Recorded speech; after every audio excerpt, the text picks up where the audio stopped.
Those of you who left the Guardians for dead in the playoff race, and after they were down 5-0 against the Angels on Tuesday night, I want to see your apology letters. The Guardiac Kids are back. I got mine right here. We'll tell you what's sustainable about this stretch for the Guardians heading into the stretch run.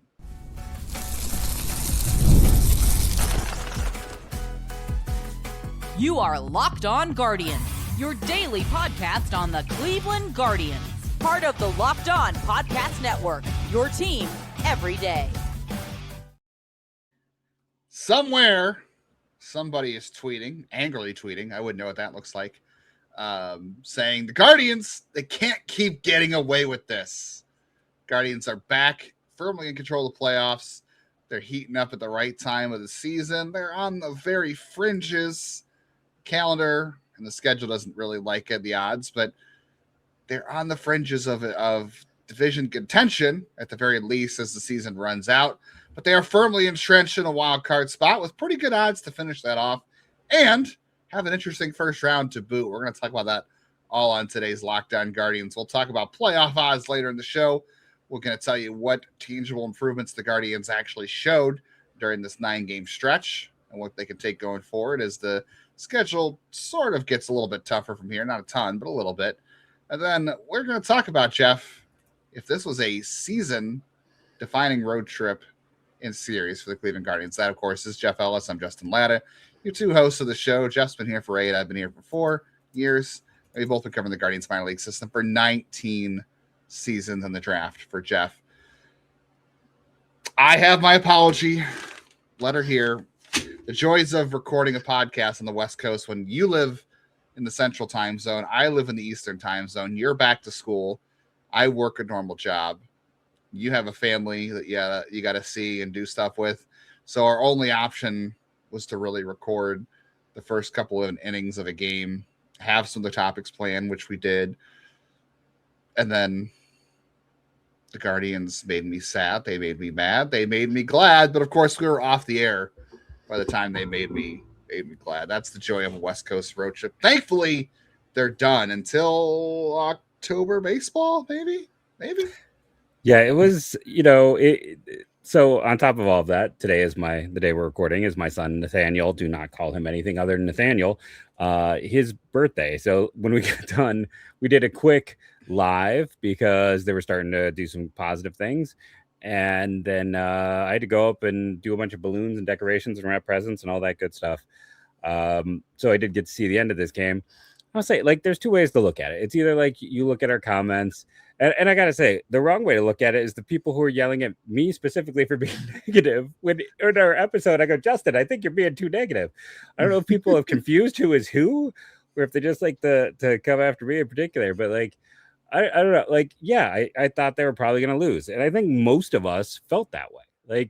For everyone to be like, well, the game is not, guys, the comments have been about how the game is over after one run has been given up for the last 2 months. I know they're playing better and they're playing bad teams as well right now. So there's always a chance, but it's amazing in one perspective because the Angels aren't a great team, but just how good the bullpen's been after they couldn't hold, they were holding water as well as one of those kids, toys from the beach, one of those sieves. That's how well they were holding leads. And, they've come together. Sabrowski, there were some moments today, but that was his first traditional save, only the second save of his career. Last one was a 3-out save.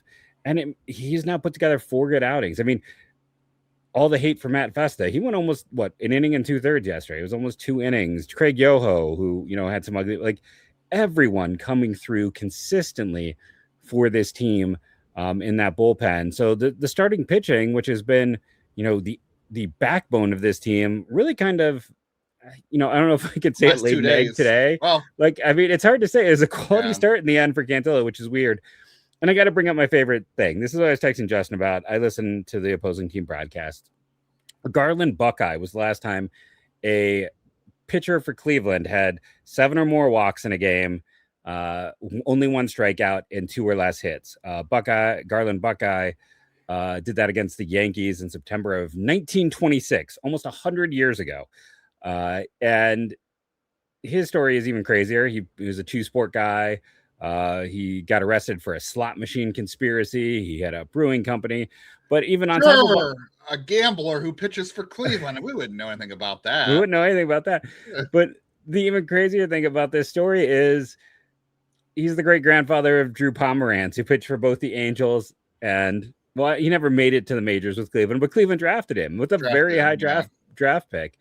So yeah, Drew Pomerantz's great grandfather, Buckeye Garland, or Garland Buckeye, I'm sorry, is his name. He was not born in Ohio. He's born in Minnesota. He died in Wisconsin, but he spent a lot of his life in Ohio after pitching here. And was he also played offensive line for multiple pro Chicago football teams. So just interesting character, but I thought that was just kind of amazing underlying story to today. But yeah, I think 6 foot 260, by the way. You said offensive lineman. I had to look that up. 6 foot 260 is what he's listed at. That wouldn't work in the NFL today. Well, it's a little bit different than 1920s. But yeah, it's just great that the last guy who did this almost 100 years ago is the great grandfather of Drew Pomerantz. I don't know. That really made me laugh. There's your trivia for the day. There's a bit of, and if you liked it, let me know. That's the things I like that I kind of assume other people don't like. But I love those little minutia. But yesterday's game, you can either laugh at us, getting frustrated like everyone else was, and then we just kind of enjoyed it like you guys do on the side. And the bullpen again did its job. That was the game of the year. It was the game of the year. It was the opposite feeling of the Mets game. To me, the biggest loss of the year is still that second Mets game. Nothing felt worse to me than that game. But these last two games, even today, it's why Rally Dino had to be out. This is back-to-back rallies. And I didn't even have to prompt the Rally Cat. She just decided she had to come and sit for the start of this episode. That was her doing. It was, the way they have played. And, I'm going to throw one other random thing out. I was texting Justin today. If Chase DeLauder is healthy, they could have ran out a lineup where every hitter had an OPS over 700. I can't recall the last time this team could have done that, where there was not someone below. Now, that does require taking Rocchio out and playing Hanau at shortstop, but you could make it work where every hitter on the team has an OPS over 700. I don't think that's happened since the 1990s, and it does give me some hope. Yes, they beat up on bad teams, but you should. Adele's OPS is below 700 after today, by the way. After today. Well, starting the day, it was 701, so he is below 700. He did not have a good series against the Angels. It was not a revenge tour. Gotta say, the other funny thing is I think this next week, the Angels have a Joe Adele football jersey giveaway. They were advertising that during the broadcast. Yeah, they had a bobblehead while he was back. They were still doing that. Yeah. And, he didn't have his even with the bad series, it's again like for everyone getting super hyped, like if he was a star, it would have cost more than one prospect for a year and a half. But giving up one prospect for a year and a half of Joe Adele is a great deal because at the end of the day, three things that said when they got him. He typically hits with runners in scoring position. He typically crushes lefties, and he hits the ball hard. And that's three things this team lacked. And I still love the way they attacked that trade deadline, adding Adele, Lowe, the pieces they added.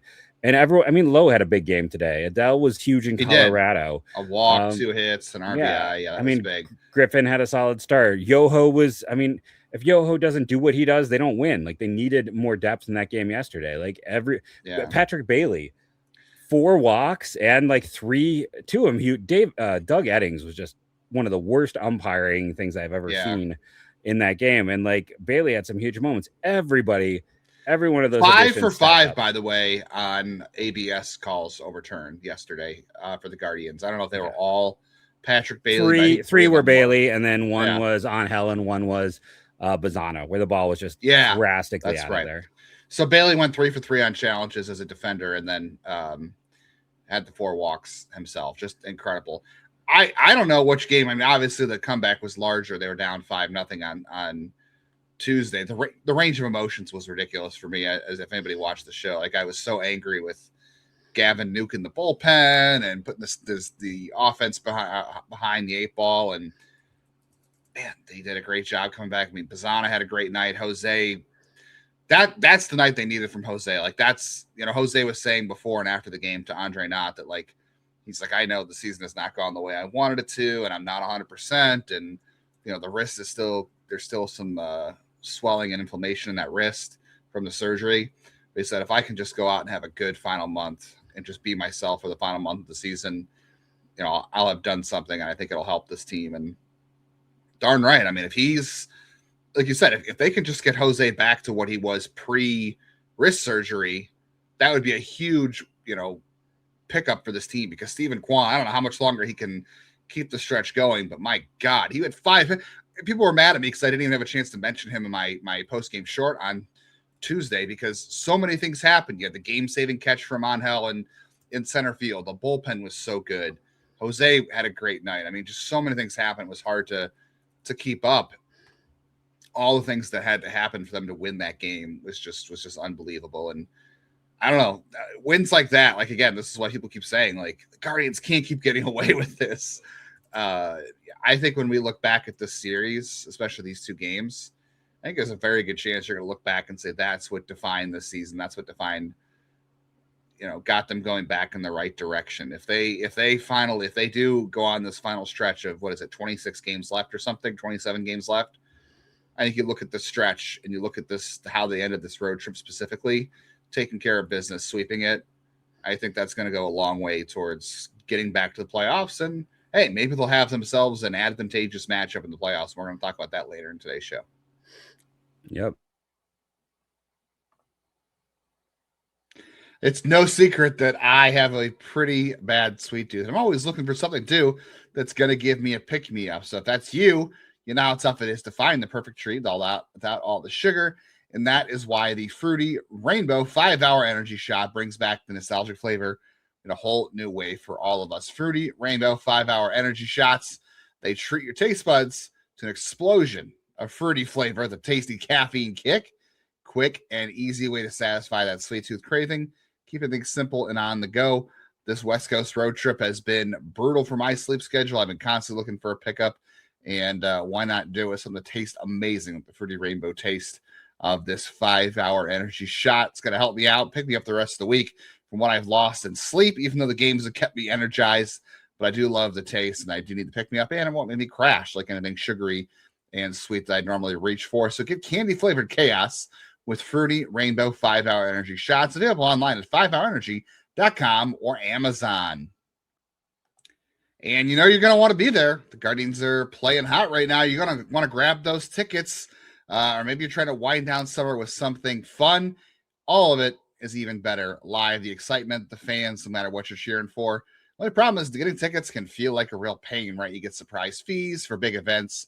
You have long queues, and then the prices always jump at checkout. And that's why you want Game Time, because it's the app that gives fans advantages, the constant innovation. It's how you unlock amazing tickets with experiences. Just a couple of taps, very easy to use. I've used it multiple times too. So is my wife. Game Time Guarantee means you get 100% authentic tickets delivered on time at the best price, because the price you see is the price you pay. So there's no surprises at checkout. And there's just not a lot of places doing that these days. 2 taps and you're done. You get Guardians tickets, you get concert tickets, whatever you want to do. Great seats and minutes. Makes it easy to decide if you're maybe waiting on the weather. So take the guesswork out of buying MLB tickets with Game Time. Download the Game Time app, create an account. Use code LOCKDOwn for $20 off your first purchase. Terms apply. Again, create your account. Redeem code LOCKEDON for $20 off. Download the Game Time app today.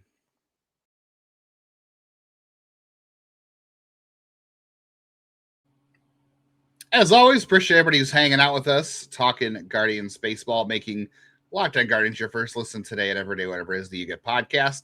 Check out the Everydayer Club. We got some new offerings right now in the lower tier. You can get ad-free versions of the show on all of your audio platforms. If you want to listen to podcasts, you also get access to the private listener Discord where you can chat about the games with other Guardians fans, Jeff, myself, when all the craziness is going on. And for the upper tier, which is just $1 more, you also get the one-on-one texting where we send any kind of insights during the game, any news. And we also answer mailbag questions from both the texters and the Discord for a mailbag episode. So check out LockedOnGuardians.supercast.com or check the link in your show notes for more. Yeah, ironically enough, Jeff, I think that the win on Wednesday almost means more. Like, I know the comeback was crazier on Tuesday. I feel like the win on Wednesday means more because it's the second day in a row you're behind the 8 ball. Your bullpen is absolutely gassed from the night before. Joey Cantillo just doesn't have it early in terms of control. And it's like, Carl Willis went out there and told Joe, it's like, and Ed just said, you got to figure this out. nobody's coming to help you because the bullpen, we need to be careful with the bullpen today. Like he did. Yeah, I mean, it's the Angels offense. There's a very good chance that a better team might have hurt him more, so that's fair.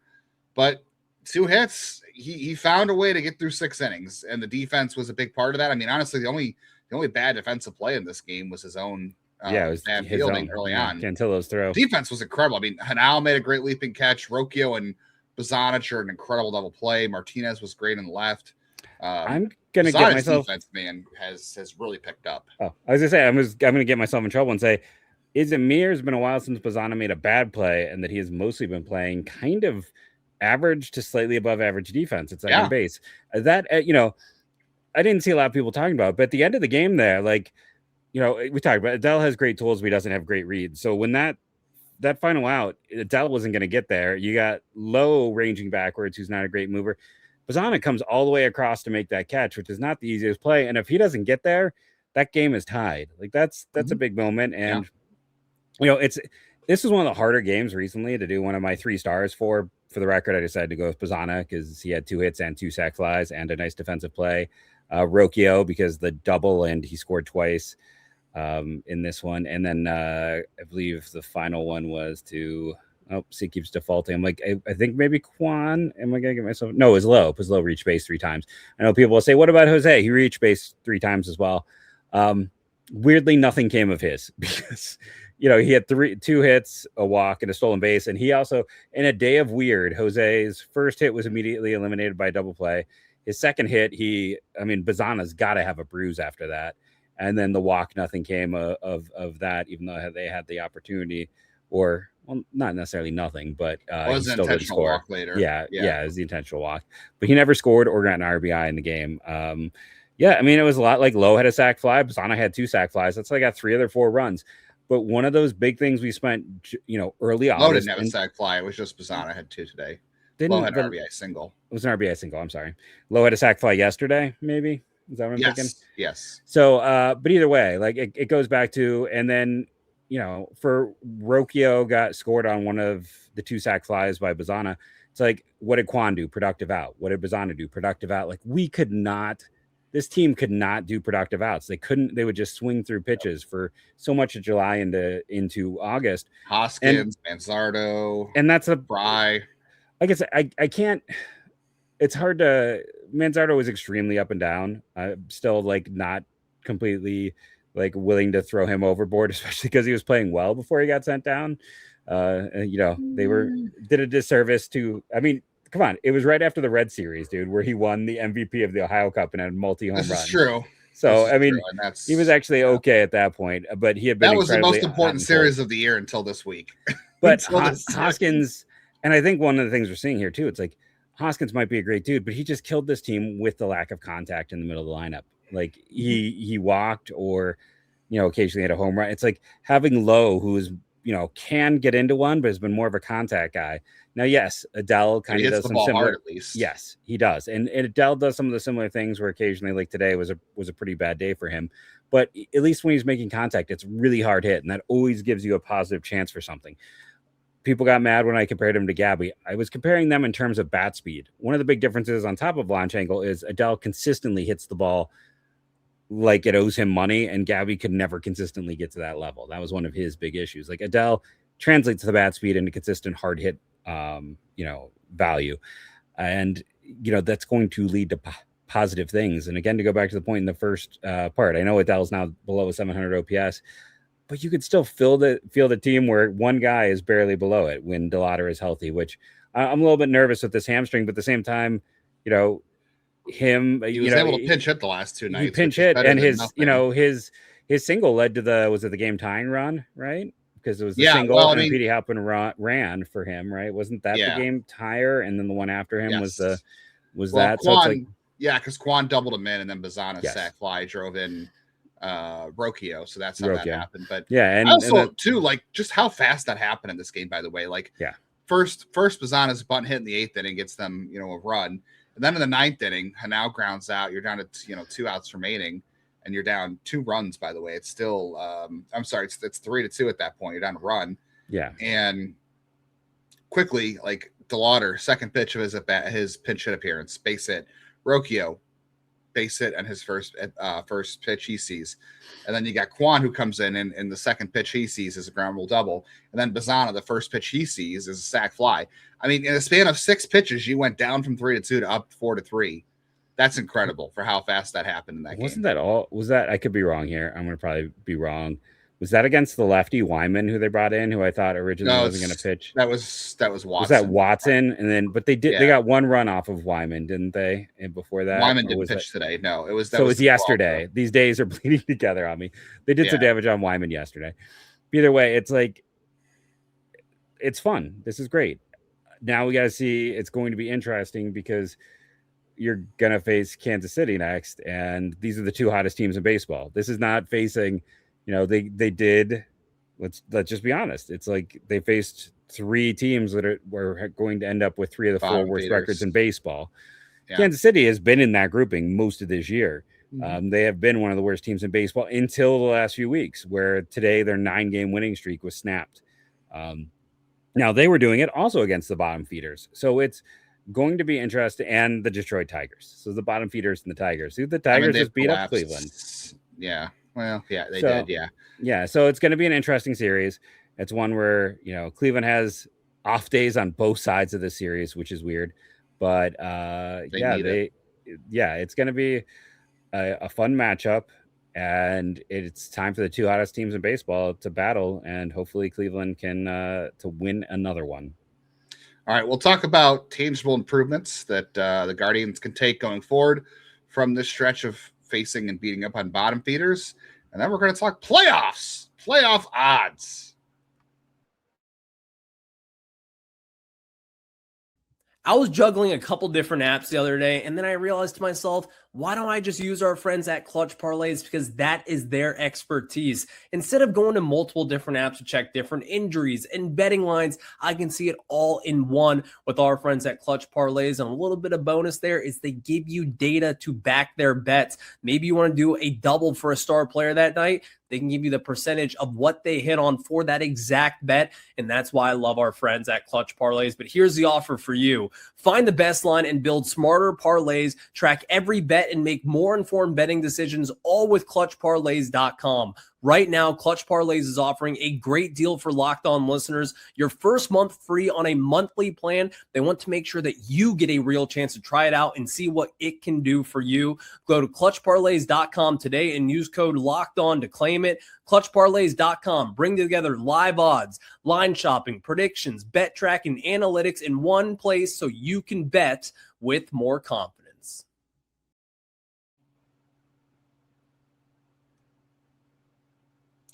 Do all the good stuff. Make sure you're hitting the auto download button on all your audio platforms for the show so you never miss an episode. And if you hit the bell on YouTube after you subscribe, that'll get you notified of whenever episodes are posted, videos are posted for reactions. And hey, you also would have been notified if we went live last night after we recorded the actual version of the show and then decided to go live while we were doing post-production because the Guardians found a way to come back, and we didn't make it through to the end on there, but we had some fun poking fun at me mostly from the regular episodes. So we do that from time to time when things are fun, and hope we have more reasons to do it going forward.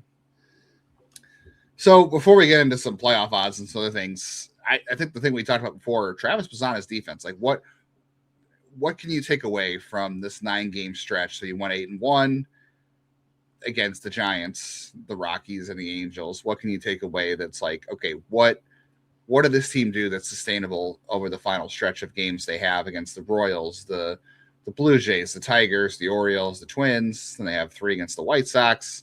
They get to face the Athletics, who are beat up and just ready for the season to end. And then you get the Red Sox, and then you're at Kansas City to end the season. And I'm going to point out Travis Bazzana's defense. That double play they made in this game was not easy. That was the best I've ever seen Travis Bazzana make. The relay there. The relay Angels announcers were also in awe listening to that. And they're like, that is not an easy play. Mark. No, he's not known for his arm. So that's a great play. Obviously, Rocchio's still a quality defender at shortstop. No issues there. I mean, even as much as we might like Hanau's offense more, Rocchio is still unquestionably a very valuable defensive shortstop. So I think the team defense overall really improved during the stretch. They didn't have a whole lot of plays where I was like, okay, self-inflicted. Like, you had the Cantillo error on Wednesday. They had a couple base running blunders on this trip, but nothing that was like shoot themselves in the foot like so bad. You're like, crap, that's going to screw them. Defense is better. The pitching overall gave up. What did I say? Like, I forget how many runs I said they gave up on the trip, but essentially during this 9-game stretch, the Guardians beat their opponents by an average score of 5-2. I mean, this is what they gave up in the stretch. They gave up 1 run, 2 runs, 1 run, 3 runs, 2 runs, 2 runs. Then there was the 6, 5 by Gavin. And then the 4, was it 4? Yeah, 3 in this game on Wednesday. Yeah, 3. That's a pretty good stretch. And by the way, the Rockies, again, are one of the better offenses. They're a top 10 offense in Colorado. Cleveland doesn't play in Colorado ever, so you're not used to those conditions. And the Rockies, I believe, tonight scored 13 runs. I forget who they beat up on. They've been in Washington, and they put up a 13 spot on Washington. Not great pitching, but it just shows you the Rockies' offense is capable of doing some things. So there's that. So the bullpen too, with the return of Hunter Goodman and Kyle Karras, who Cleveland was lucky to essentially have fair out for that entire series. Karras, I think, played half a game. Yeah, he went back on the concussion line. How about this, Jeff? On this road trip, or I'm sorry, in this stretch against the Giants, the Rockies, the Angels, Eric Sabrowski didn't walk a batter. That's Tim huge. Tim Herron didn't walk a batter. Huge. Yes, those are big things right there. Colin Holderman, he did walk batters. He did hit some batters, but he averaged 12 strikeouts per 9 in his 3 appearances in this week, this stretch. So much better from Colin Holderman. I would say 2 walks, 4 strikeouts. Did hit a batter, but the strikeouts are back a little bit. Matt Festa, by the way, 4 2/3 scoreless, 8 strikeouts, 1 walk, 1 hit. He's now given up 1 run in his last 12 outings, 1 earned run, I believe, in his last 12 outings. Parker Messick, 14 strikeouts, 1 walk, 2 runs allowed in his 2 starts in this stretch, by the way, in 12 2/3 innings. I can't believe, you were texting. I was saying, what's the deal with all these hit batters? Why is Gavin struggling? Why is Joey struggling? And you were saying, like, oh, maybe they're tired. This has got a lot of guys who have blown past their innings. I mean, everyone's blown past their high. Every starter on this team is I know. high. But Parker Messick doesn't seem fazed by it. He doesn't care. I mean, he's just incredible. So can I throw a stat your way? So, for those who don't know, you can find it on my Twitter. I still believe it's there. I do 3 stars after every game in the box score bingo. And then I keep an expected record. So far through 134 games this year, the expected win, or basically the number of times they had more base runners than their opponent, is 71 times. This time a year ago at game 134, what do you think, how many times they had more base runners than their opponent? 61. 54. Woo! Yeah, the offense was putrid last year ago. They ended game 162. And by the way, by the end of the season, all like 28 games later, they had 72. So they, that run was 28. Basically, every single game after that, they had more base runners than their opponent almost. So they ended up because they were limiting base runners every day. But they had 72 all of last year, and they averaged 11.2 base runners per game when you look at the overall average. And their opponents last year averaged 12.16. This year they're averaging 12.10, so it's very similar because the bullpen hasn't been there. But their overall average is gone up to 12.35, so over 1 base runner more per game, and their median went from 11 to 13. So they're just getting on base, and the more you get on base, yes, they have had their issues with runners in scoring position, but as we saw today, eventually that stuff balances out to a degree. There are players who are better at it. There are players who are terrible at it. But for most players, it balances out. And having 2 more base runners per game on average this year, we're seeing, the benefits of that right now. Yeah. Yeah. So I think, like you said, the offense is getting on base. They'll find ways. They do have to continue their ability to draw walks. I don't think it's a coincidence, by the way, that their offense at least is getting on base more often. That it coincides with Stephen Kwan's turnaround. I mean, the guy was on base 5 times on Tuesday, and he was on base 4 more times on Wednesday, 3 more times on 2 more. Only 2 somehow. 2. I think it was only 2. I think it was just the 2 there. He's one of the many 2 hitters. We had a lot of guys with 2 hits. I just don't think it's. I don't think it's a coincidence that his turnaround coincide with the Guardians' offense starting to get on base more often. He always has a great, outside of his rookie year, he's had a great half a season every single year. Well, and his second year was not great overall, but he even had a part of the year. And this is the Stephen Kwan experience. It's like I saw people immediately like, give him an extension now. It's like, well, you definitely don't give it now because this is where he's at peak. And the things that are very positive though, it's like he's walking at a career high right now. Like that's one of those things you can let seeing like the ball very well. That's he's seeing it well. He's letting it come to him. It felt like at points that he was trying to do too much this year. But Stephen Kwan is what he is, and we know exactly what he is after 5 years in Cleveland. And I just say you keep enjoying the experience for as long as he's on that starter contract. I think that he is really enjoyable, but we have never seen any proof that he can put together two good halves since his rookie season. That was the peak, and he really hasn't approached that since. I know people say his numbers are better in 2024, but that's because remember he was hitting like 400 by the end of June that year, and then the second half he struggled to hit 200. He had the great April, and then he missed most of May with a hamstring injury, and then he came back. So it was awesome in June. Missing like 3 weeks of at bats definitely held things up. And then a little more. Did he mention DeLauder? I mean, they're hoping with the off day Thursday that he'll be able to come back and play Friday when they get back home. But he had 2 pitch at bats in the series. They still won all 3 games without him, and he had a hit that basically, like you said, tied together. He scored, or Halpin scored the tying run when he pinch ran for him. So kudos to Chase DeLauder for getting a hit that really mattered for a guy who only had 2 plate appearances in 3 days, considering he's missed that time. So everybody stepped up on this trip. Everybody had some kind of big game or did something. I mean, Rocchio, Hanau, Hedges hit the home run on Monday, and Bailey with the 4 walks in the ABS challenges. Jose, it was hurting. And he had a great game yesterday, and then today he got on base again. Like it was not, he was productive. He was productive, but it didn't turn into anything, which happens sometime. Yeah. But it's like the bullpen's looks like they're like Eric Sabrowski looks like the Eric Sabrowski this team needs. And Tim Herron too, to be honest. So if they can get those guys back in line, I think they'll fix Cade Smith. Whatever is going on with him, I think they'll fix it. Gaddis actually was kind of iffy, although he was really good in this one on Wednesday. He's been fine. Yeah. So let's quickly look at the playoff odds before we get out of here, Jeff. So how about this?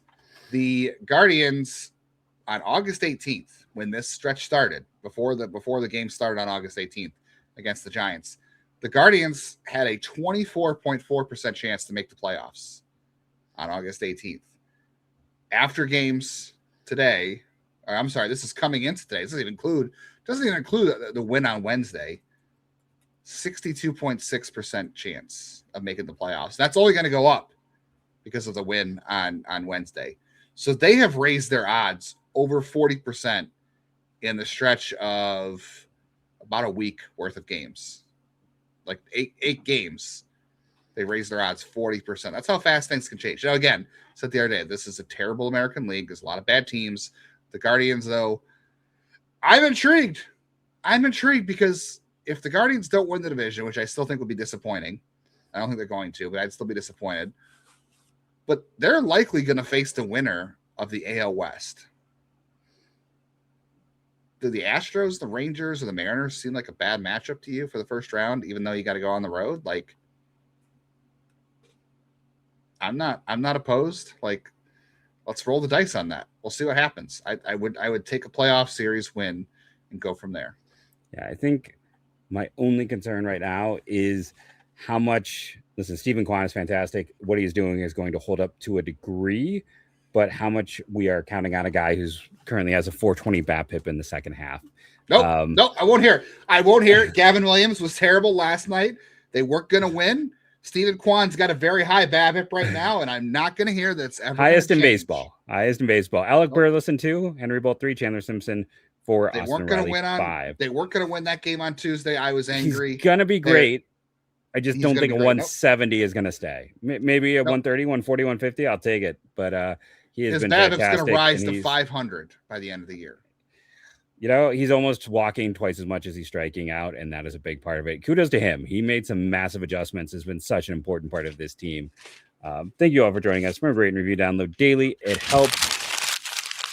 There's my apology Justin's letter. just saying he's making some annoying noise, much like yesterday when he got mad and just started loudly typing. That's going to be a new part of it. Tomorrow we're going to talk some minor leagues. September call-ups. September call-ups. We'll All do some that more Royals preview. We'll talk Arizona Fall jazz. League, I think. Yeah. Yep. So again, thank you all, and go Guardians, go.